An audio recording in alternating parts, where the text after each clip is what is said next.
Hey everybody, this is Mike. Welcome back to the Z Motorsports Shop and Channel.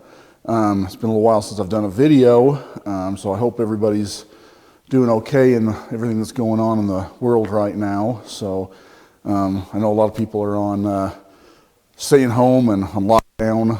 I hope you're able to get out in the shop and get some projects done at least, and spend some time with your family, and at least make the best of it and enjoy it.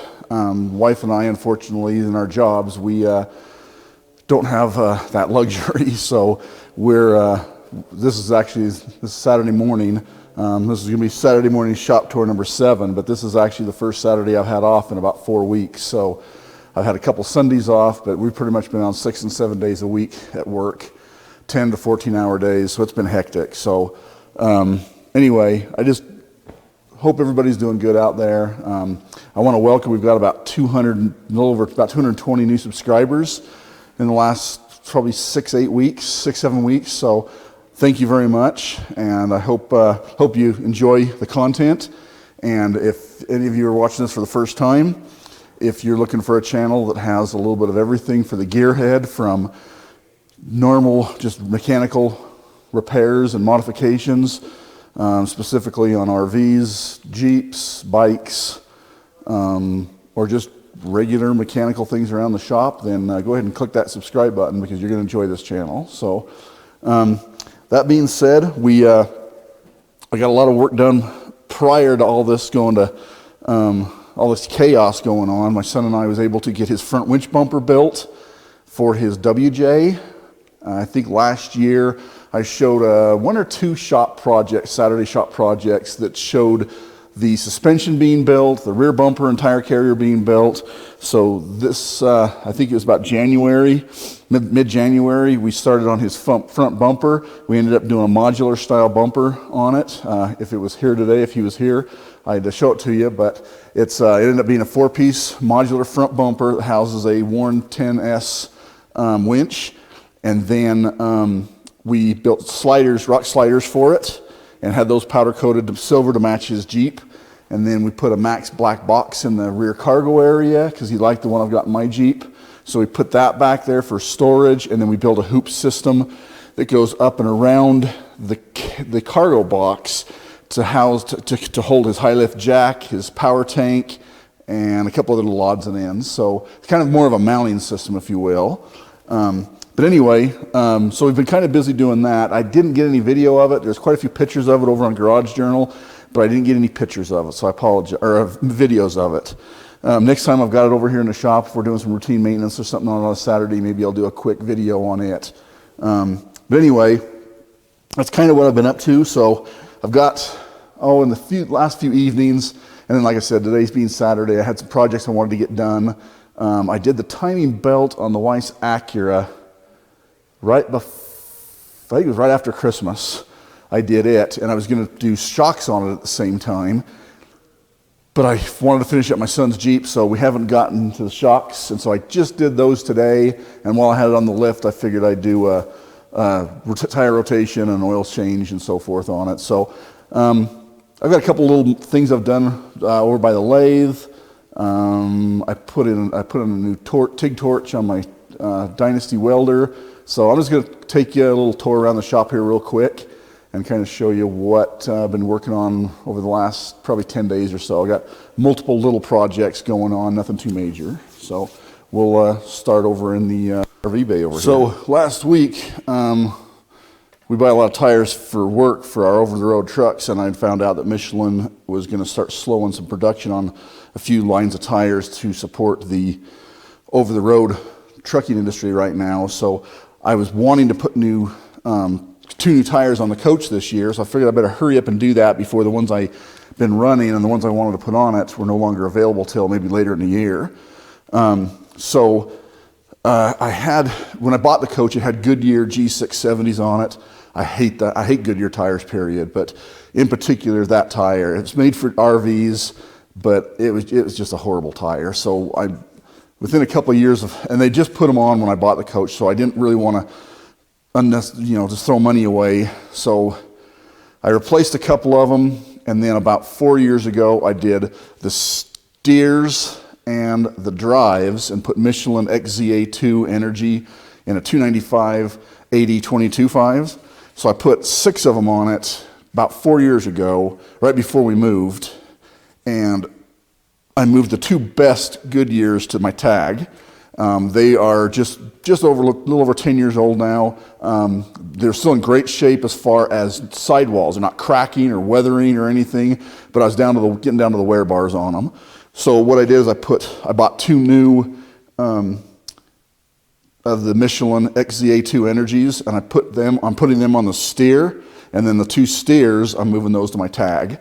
So that's kind of why the coach is up off the ground right now.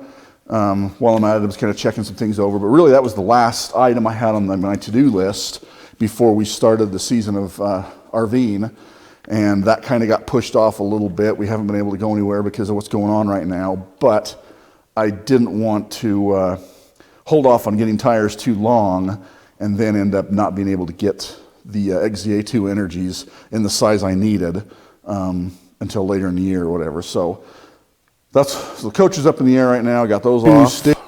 I just had them mounted and balanced up. Jack's Tire and Oil up in Logan is who I get all my tires from. So they went ahead and mounted these up, and while I have them here off the vehicle, I've got some Bush's aluminum polish. I just decided to go ahead and run some. I'm going to try to get to them once a year, but I don't know. I can't remember if I did them last year or not. I don't think I did by looking at them because they're really coming to life right now. So I've got 1 steer done, and I'll take you in closer here and show you the tags so you can see. I hope that shows up on the video.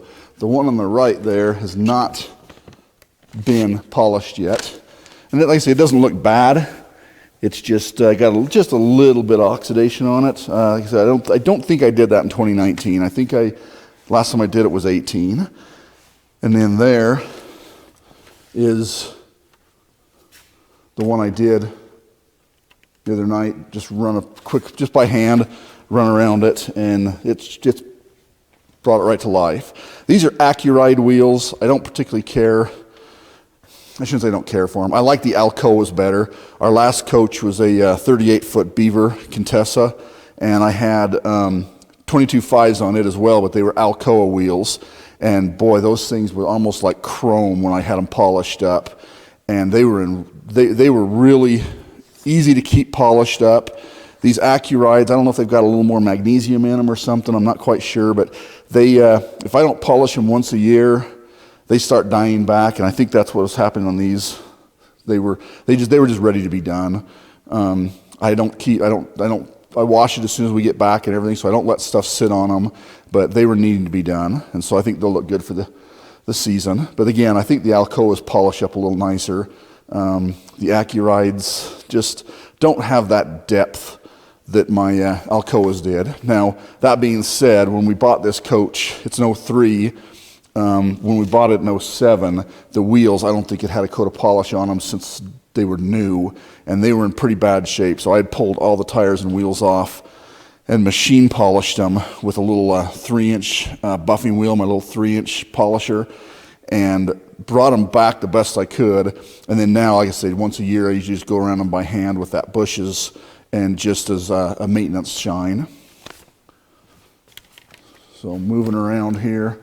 I think I showed this in one of my other videos, this Brannick 7600 strut compressor. I built a stand for it because I didn't really have any real estate to just mount it on the wall. But the cart works out really good. I just keep it over in the RV bay out of the way when I'm not using it. I just put, like I said, 4 new shocks on the Weiss Acura. So it's a 4th gen Acura. So those are, that's all done now, and I'm just got to clean it up and wipe it down and put it back in storage. Coming around, I did put a new TIG torch. I've had I believe it was the Weldcraft WP20, probably the last 50. Flex had one, and I bought it when I bought the Miller Dynasty back in, I thought it was about 13, maybe 14 years ago. and it's been a great torch and everything. You've got to be gentle. I mean, the flex, they are a flex head, but you can't just crank them back and forth. They will fail eventually. But what I found last little while is there was some tight spots I wanted to get, and I had heard good things about the CK Flexloc.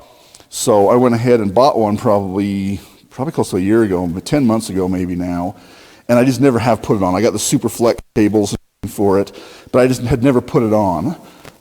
So the other night I was doing a little bit of welding, and I thought I'm going to take a few minutes and put that Flexloc, put it on, play around with it. Actually, good.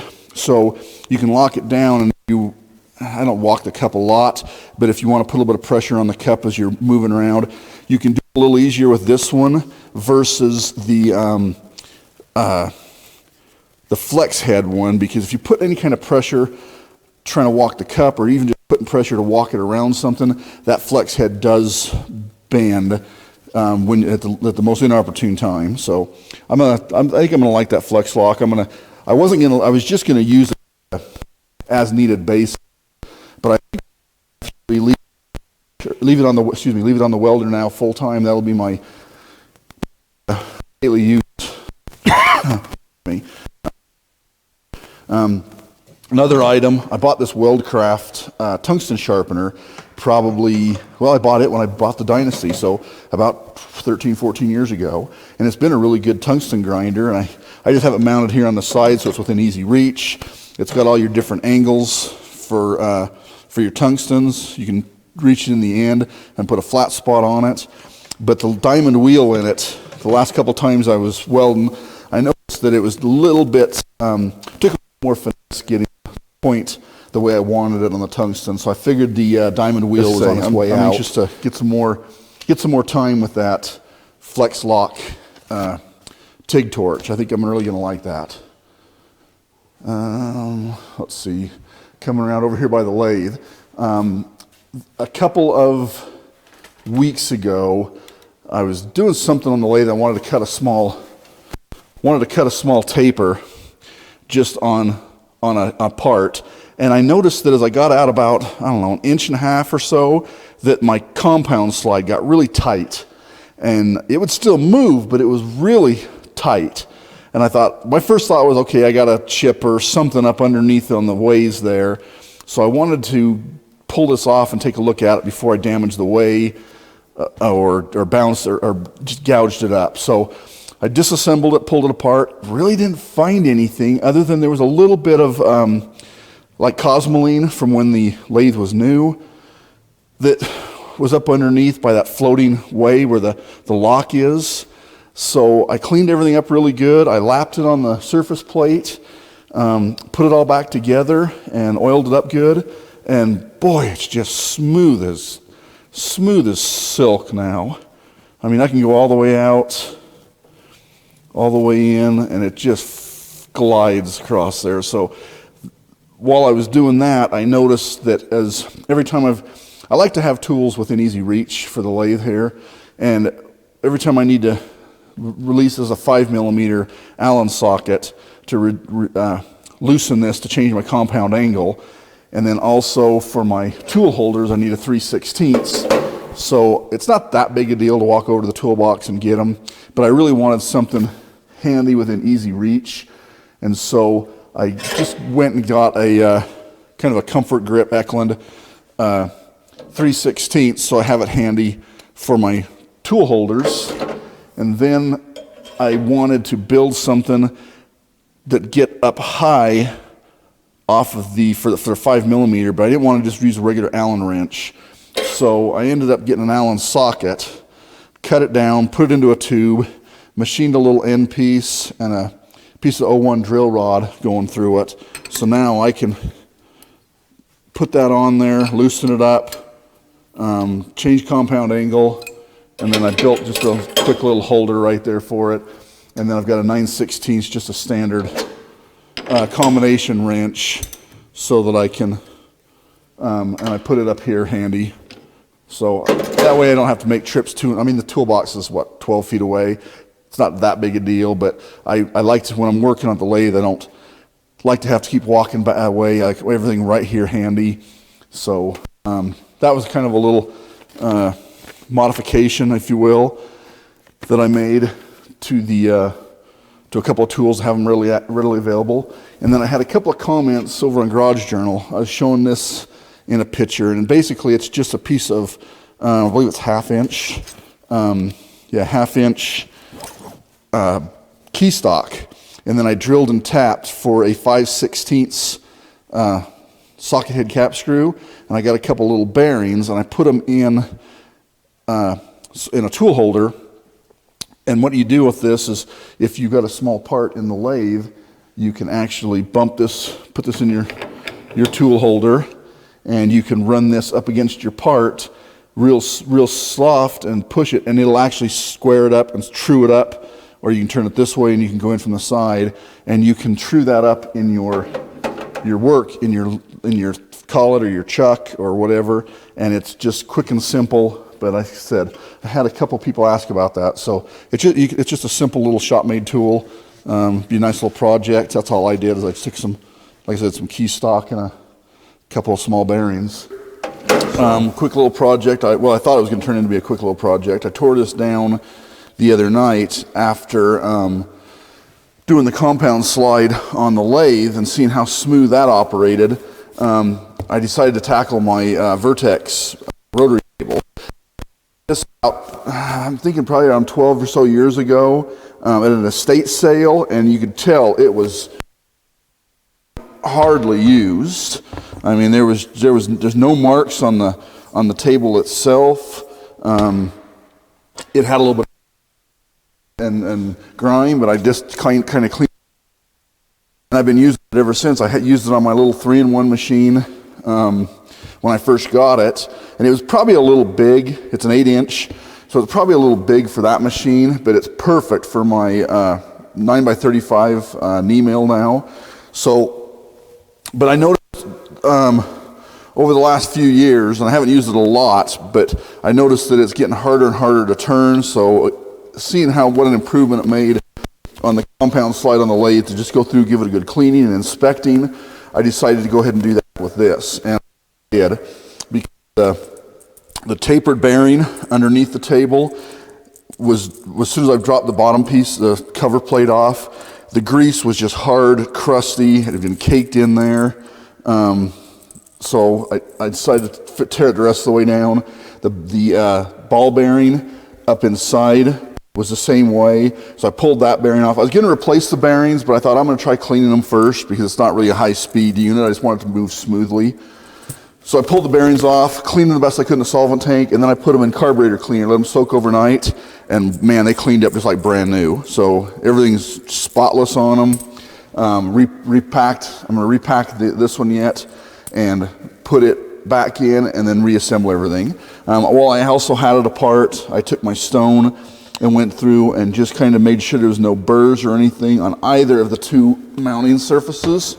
You got the one on the back for mounting it flat down, or on the side here if you want to use it for a spin index. But everything else just cleaned up really nice. The plates and everything, there's a couple of them that's got a couple little burrs, so I will kind of take and run over those very slightly and knock those burrs off. But I think it'll work out really well as far as smoothness. Even the thrust bearing here on the worm gear, it was had the grease just caked in it, and you couldn't even hardly turn it by hand if you put much pressure on that thrust bearing. So just getting it cleaned up and put back together, even if I do nothing else, it's going to make a huge improvement. So I got that torn apart a week or so ago. I just haven't had time to put it back together, because I really wanted to take my time and stone all the surfaces and clean it up really good and knock down all the burrs. So I'll probably do that one night here in the next week or so, as soon as I have some time. At my last shop, I had my grease guns in like a 5-gallon bucket, and they just kind of, because they always drip off, so they drip down into it, and it worked. It worked. It wasn't, I didn't care for it just because I had that bucket always there, and it just seemed to me like it wasn't very professional. When I built this shop, I mounted or I didn't mount, one of my top drawers in my workbench is under my, or top drawer of my toolbox is under my workbenches. I had laid some absorbent pads out and figured I'd just lay them all down and they'd be nice and easy to access. And it did work out good that way, but what I found was laying those grease guns down in the heat of the summer, when the oil starts separating from the carrier, when I tipped them up to go use them, I was leaving drips of liquid, of lubricant, all across the floor. So this last winter, I went ahead and just built this little fixture. It's just on some 1-inch square tube, and it's 3-inch PVC, and then I didn't glue the bottoms on, so you can take them off and clean them. And then I made some out of 1-inch PVC and a little machined a little standoff on each one, so that, and they do the same thing. These just pull off so you can clean them. But I've got one for my my extraction tool there, so I can extract fluids out of things. And then I've got 4 different kinds of grease that I use. So different various grease guns. So that works out really well. They're readily available. They're nice here, handy, easy to reach. And more importantly, they don't drip oil all over the place. When you go to grab one, whatever they've dripped off from the plunger or from the nozzle. Most of the nozzle I got the caps on anyway, but when I get the plunger end, at least drips off into the cup, and then I checked it the other day and there wasn't hardly anything in there, so I'm sure when the heat of the summer hits it'll be a little different story. But anyway, I built that here a few months back, and then I also tore my press shelf off. Edge here was bent down pretty good when I bought this probably 25 years ago, maybe closer to 30, at least 25 years ago. So a few years back in my old shop, I machined down my arbor plates, but this edge being bowed down really bothered me. So I took this all apart the other day, straightened everything up. I had to heat it and straighten it up, and then welded in a couple of 6-inch by 1/4-inch gussets into here. It probably doesn't need it because I'll never bend it. I'll never exert enough force to bend it like that again. It was used when I bought it out of a maintenance shop, but I went ahead and cleaned it all up anyway and just repainted it. I didn't want to repaint the whole thing because I kind of liked the patinaed look, but this was all charred and everything from where I was heating this lip up, trying to straighten it back up. So I finished that up the other day, and then lastly, I built a little shelf.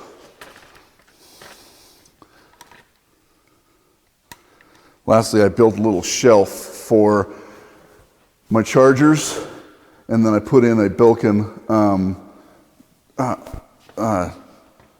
power strip, surge protector, that I can turn on with one switch, and I can fire up all my chargers, plus I've got a few other accessories, a few still remaining outlets there. But this is, that way I can keep all my chargers plugged in and off, and then when I need them, I just turn it on, plug in whatever one I need. There's my couple of spare batteries, my Milwaukee 18 volts, and then my Snap-on 14 it just makes it look a little cleaner. I had them all stacked here on top, and they were just starting to look a little cluttered, so just threw that shelf together here a couple months ago. All right, well, that pretty much wraps it up for the Saturday morning shop tour number 7. So I appreciate you following along, and again, thank you very much for all my new subscribers. If you like what you see, give me a thumbs up, comment, subscribe.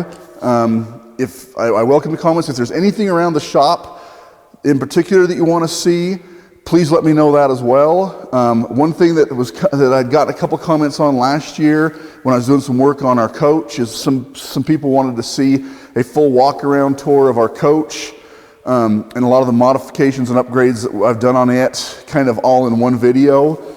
As soon as the weather warms here a little bit, maybe one day when I pull it out to detail it or something, I'll do a video on that because I have had some interest in that. But if there's anything else in the shop that you want to see more detailed, a video on, explanation, pictures, anything like that, please feel free to let me know, leave comments. And thank you again for watching. And again, with all the chaos out there in the world right now, we'll get through this. When we look back, it'll be a blip on the screen. But remember to be kind to one another out there. Everybody's going through the same thing, similar issues, so let's just be patient with one another, and now's the time to kind of reset, if you will, and decide and make